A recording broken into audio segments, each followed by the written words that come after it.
साथियों नमस्कार।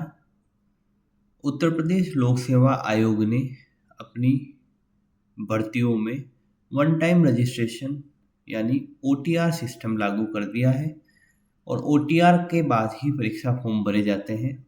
साथियों, आज के वीडियो में मैं मनुराज पुरोहित, असिस्टेंट प्रोफेसर ज्योग्राफी, आप सबको ओटीआर यानी वन टाइम रजिस्ट्रेशन कैसे करें और उसके बाद किसी भी परीक्षा का फॉर्म किस तरीके से भरें इस बारे में बताऊंगा।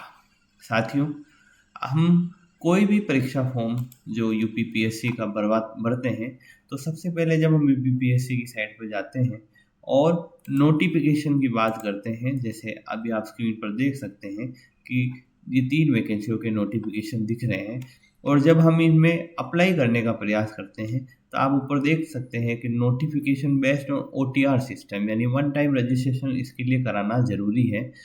तो वन टाइम रजिस्ट्रेशन किस प्रकार से किया जाए, तो फॉर्म स्क्रीन पर अगर आप जाएं तो नीचे आप स्क्रीन पर देख सकते हैं कि one time registration for applicant पर जब आप जाके क्लिक करते हैं तो वन टाइम रजिस्ट्रेशन की जो विंडो है जिसको otr.pariksha.nic.in पर जो है हम ट्रांसफ़र हो जाते हैं और वहाँ हम नीचे देख सकते हैं कि ओटीआर रजिस्ट्रेशन में रजिस्ट्रेशन नाउ का जो है टैब आ रहा है।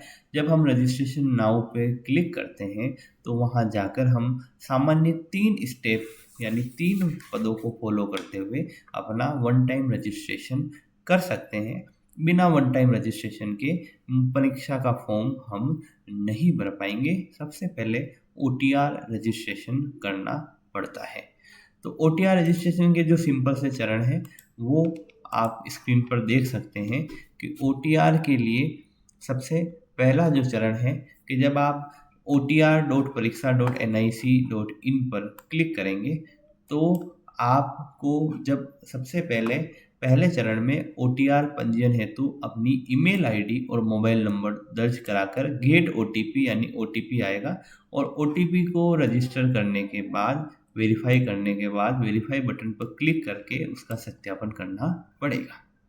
दूसरे चरण में हम अभ्यर्थियों को अपना फोटो और हस्ताक्षर जो है अपलोड करना पड़ेगा और तीसरे चरण में उसकी व्यक्तिगत जानकारियां जैसे नाम, जन्मतिथि, पिता का नाम, माता का नाम आदि अन्य जानकारियां देने के बाद एक कैप्चा कोड प्रविष्ट करने के बाद रजिस्टर बटन पर क्लिक करने के बाद जो है अपना रिकॉर्ड वो संधारित कर सकता है। इसके अलावा भी कुछ बेसिक डिटेल्स आप पढ़ना चाहें तो पढ़ सकते हैं। अंत में जो है अभ्यर्थी गेट ओटीआर पर क्लिक करेंगे तो वो उन्हें ओटीआर नंबर तुरंत प्राप्त हो जाएंगे। उसके अंत में lock and submit final submit करने के बाद ही हम जो है विज्ञापित पद के सापेक्ष आवेदन कर सकते हैं। बड़ी सरल प्रक्रिया है, 3 चरणों में हो जाती है। पहले चरण में ईमेल आईडी, मोबाइल नंबर, दूसरे चरण में फ़ोटो हस्ताक्षर और तीसरे चरण में अपनी सामान्य जानकारियाँ पढ़ने के बाद हम जो है गेट ओटीआर प्राप्त कर सकते हैं और उसको फाइनल लॉक एंड सबमिट कर सकते हैं। उसके पश्चात हम जो है आगे की प्रक्रिया यानी हमारे परीक्षा के फॉर्म को भरने की प्रक्रिया चालू कर सकते हैं। अब आप जो है हम आगे परीक्षा का अब फॉर्म कैसे भरेंगे ओटीआर के द्वारा वो अब हम देखने जाएंगे। तो आप स्क्रीन पर एक यूजर मैनुअल दे रखा है कि आप देख सकते हैं। Uttar Pradesh public service commission की वेबसाइट दे रखी है, आप सबको पता है uppsc.up.nic.in।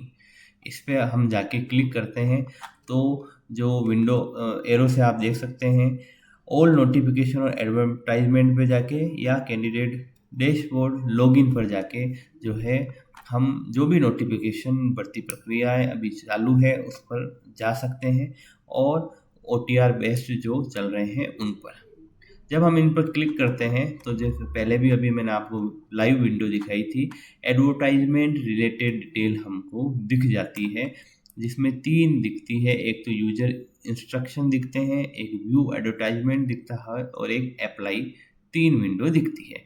यूजर मैनुअल में किस तरीके से अप्लाई करना है, व्यू एडवर्टाइजमेंट में यानी पूरा जो है जो विस्तृत विज्ञप्ति दिख जाती है और अप्लाई में जो है हम ऑनलाइन आवेदन प्रक्रिया करते हैं। जब हम आगे अप्लाई पर क्लिक करते हैं साथियों, तो कुछ इस तरीके से हमारे सामने एक विंडो खुलती है जिसमें कौन से पद के लिए हम आवेदन करना चाह रहे हैं और उसकी आयु की तिथि क्या है, कितनी वैकेंसी है, क्वालिफिकेशन क्या क्या है। और जब हम अपने संबंधित विषय की जो विज्ञप्ति पर जाकर ऑथेंटिकेट विथ OTR पे क्लिक करते हैं, जब हम ऑथेंटिकेट विथ OTR पर क्लिक करते हैं तो कुछ इस प्रकार से विंडो खुल जाती है, क्योंकि OTR में हमने बेसिक डिटेल्स पहले ही डाल रखी है। तो जब हम OTR से ऑथेंटिक करने का प्रयास करते हैं, यानी ऑथेंटिकेट विथ OTR सर्वर पर हम जाते हैं और हमारे पास एक OTR नंबर पहले से वहाँ से हमको प्राप्त हो चुका होता है। तो कई कैंडिडेट को OTR नंबर प्राप्त नहीं होता है, तो सबसे पहले पूछता है कि have you completed your OTR registration, कि क्या आपने आपका OTR रजिस्ट्रेशन कर लिया है। अगर कर लिया है तो यस दबा के सीधा OTR नंबर डालना है, और अगर नहीं किया है तो हम नो दबाते हैं। तो फिर से वो जो है हमको OTR रजिस्ट्रेशन की वेबसाइट पर ले जाकर, उस विंडो पर ले जाकर OTR रजिस्ट्रेशन कंप्लीट करने के लिए जो है हमको ट्रेस करता है। जब हम OTR नंबर इस पर डाल देते हैं जो हमारे पास पहले से उपलब्ध है, जो हमने रजिस्ट्रेशन नंबर प्राप्त कर लिया है, उसके बाद हमको प्रोसेस बटन को दबाना है। प्रोसेस बटन को दबाने के बाद जो है हमारी जो सूचनाएं हैं, जो हमने OTR रजिस्ट्रेशन के समय हमारी बेसिक सूचनाएं, नाम, पिता का नाम, माता का नाम और कैटेगरी भरी थी, वो सूचनाएं हमारे सामने उपस्थित होती है। अगर इन सूचनाओं में किसी प्रकार की गड़बड़ है या गलती है तो फिर हमको इसको रीसेट पे जाना पड़ेगा, और अगर ये सब सही है तो हमको ऑथेंटिकेट करना पड़ेगा click here to authenticate button को, टैब को दबा के। अब हम इस टैब को दबा के जब हम आगे बढ़ते हैं, यानी ऑथेंटिकेशन प्रोसेस थ्रू पासवर्ड या OTP, तो अगर हमको पासवर्ड जो हमारे रजिस्टर्ड ईमेल और मोबाइल पर आया अगर पता हो तो ठीक है, नहीं तो हम OTP के द्वारा भी जो है एंटर पासवर्ड करके जो हमारे OTR को जो है प्रोसेस ऑथेंटिकेट कर सकते हैं। और अगर हम पासवर्ड भूल गए हैं तो उसमें फॉरवर्ड पासवर्ड का भी बटन है, क्लिक हियर फॉरवर्ड पासवर्ड करके हम वापस से पासवर्ड भी प्राप्त कर सकते हैं।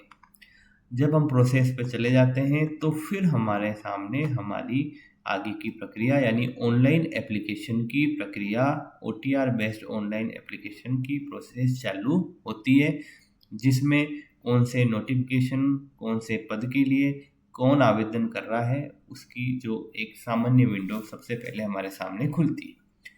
उसको देखने के बाद हमको नीचे प्रोसेस पर बटन को दबाना है और फिर हमारी जो है भर्ती प्रक्रिया का फॉर्म भरना चालू होता है।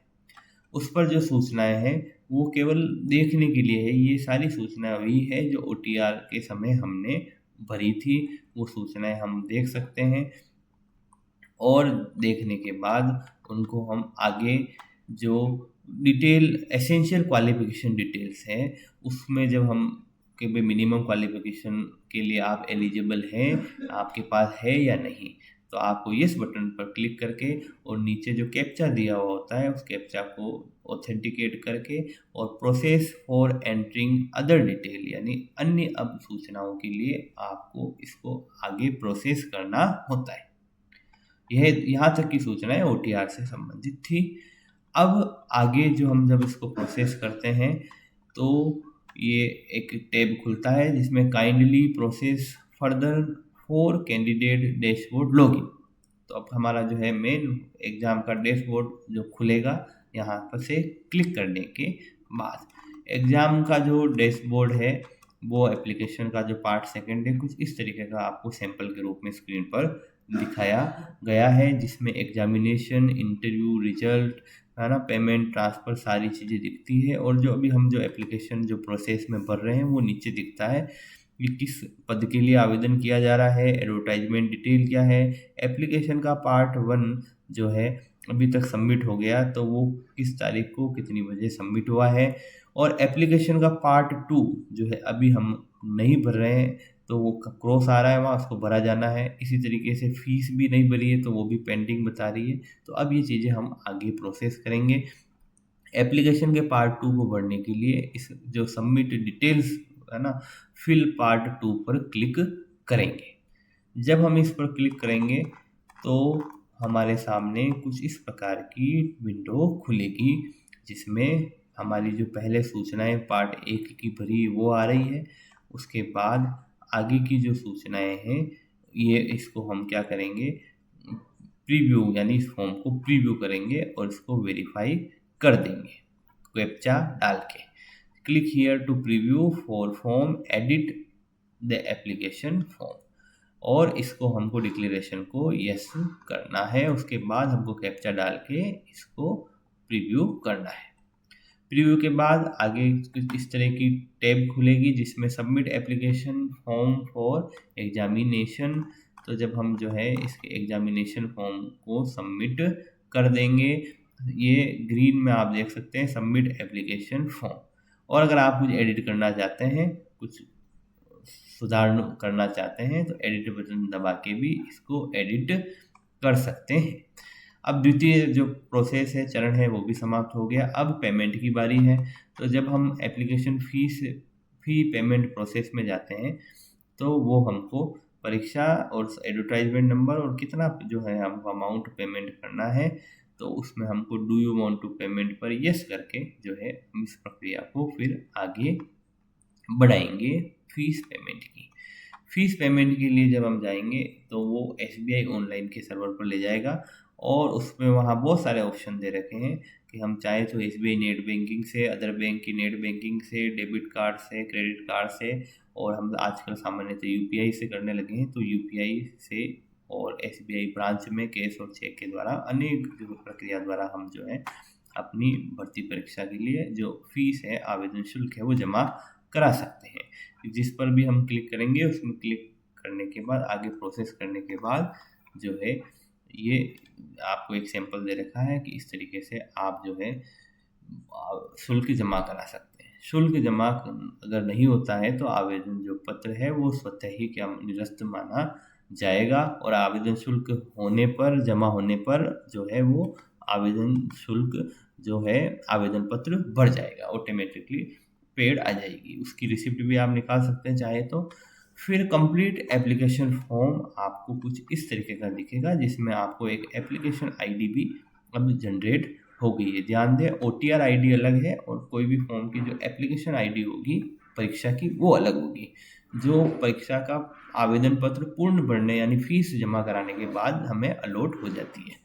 इसकी प्रिंट जो है एप्लीकेशन फॉर्म, यानी इसको प्रिंट करके भी अपने पास एक प्रति सुरक्षित रख लें।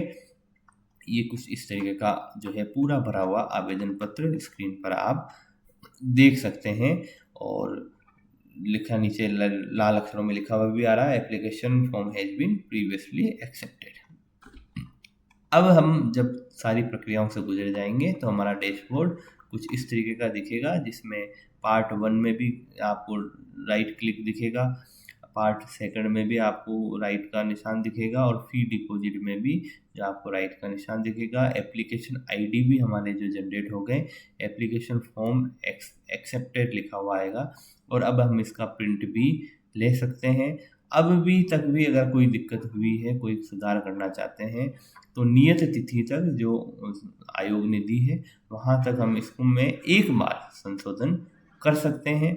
तो अगर उसकी डेट भी यहाँ आती है, संशोधन करते हैं, तो यहाँ जो है मॉडिफाई यूर एप्लीकेशन फॉर्म पे जाके ये प्रक्रिया अपना सकते हैं, और अंत में जो है हम चेक कर सकते हैं अपना स्टेटस और OTR की डिटेल्स।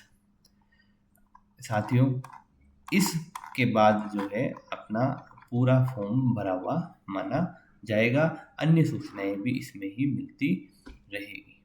साथियों, इस आपको ये जानकारी कैसी लगी?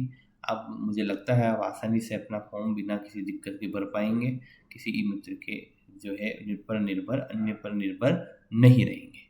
साथियों, धन्यवाद। जय हिंद, जय भारत। आपको अगर ये सूचना अच्छी लगी हो तो चैनल को लाइक करना, सब्सक्राइब करना और शेयर करना। धन्यवाद।